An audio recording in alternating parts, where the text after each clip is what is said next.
ಇವತ್ತು ರೋಹಿತ್ ಶರ್ಮಾ ಅವರು ಕಪ್ ಗೆಲ್ಸ್ಕೊಟ್ಟಿದ್ದಾರೆ. ತುಂಬಾ ಸಂತೋಷ ಆಗ್ತದೆ. ಇಡೀ ಇಂಡಿಯಾಗೆ ತುಂಬಾ ಸಂತೋಷವಾಗೋ ವಿಷಯ ಇದು. 12 ವರ್ಷದ ನಂತರ ಕಪ್ ಗೆದ್ದಿದ್ದೀವಿ. ತುಂಬಾ ಅಂದ್ರೆ ತುಂಬಾ ಸಂತೋಷವಾಗಿದ್ದೀವಿ. ಎಲ್ಲರೂ ಸಂತೋಷವಾಗಿದ್ದೀರಪ್ಪ.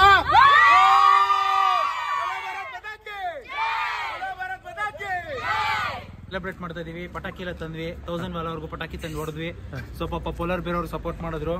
ಸೊ ನಮ್ಮ ಫ್ಯಾಮಿಲಿ ಎಲ್ಲ ಇಲ್ಲಿದೆ ನೋಡಿ. Overall family. ಮೇನ್ ಕಾರಣ ಬಂದು Hardik Pandya and Suryakumar Yadav catch very brilliant catch ಹಿಡಿದಿದ್ದಾರೆ.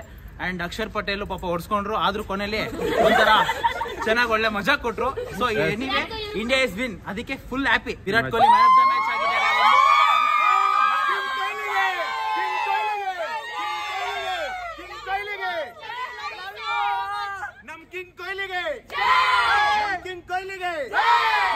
ರೋಹಿತ್ ಶರ್ಮಾಗೆ, ಹಿಟ್ ಮ್ಯಾನ್ಗೆ, ವರ್ಲ್ಡ್ ಕಪ್ಗೆ ರಿಟೈರ್ಮೆಂಟ್ ಕೊಟ್ಟಿದ್ದಾರೆ. ಅದೊಂದು ಸ್ವಲ್ಪ ನೋವು ಇದೆ. ಮೇನ್ ಟರ್ನಿಂಗ್ ಪಾಯಿಂಟ್ ಅಂದ್ರೆ ಬುಮ್ರಾ ಇಲ್ಲ ಅಂದ್ರೆ ಇವತ್ತು 100% ಮ್ಯಾಚ್ ವಿನ್ ಆಗಕ್ಕಾಗ್ತಿರ್ಲಿಲ್ಲ. ಸೊ ಅವರು ತುಂಬಾ ಚೆನ್ನಾಗಿ ಬೌಲಿಂಗ್ ಮಾಡಿ 2 ವಿಕೆಟ್ ನ ತಗೊಂಡಿದ್ದಾರೆ. We are happy. Anyways India won the match. ಮತ್ತೆ South Africa any time choker ಅಂತ ಇದ್ರು. ಕೊನೆಗೂ ಚೋಕರ್ಸ್ ಆಗ್ಬಿಟ್ರು. So anyway India won the match.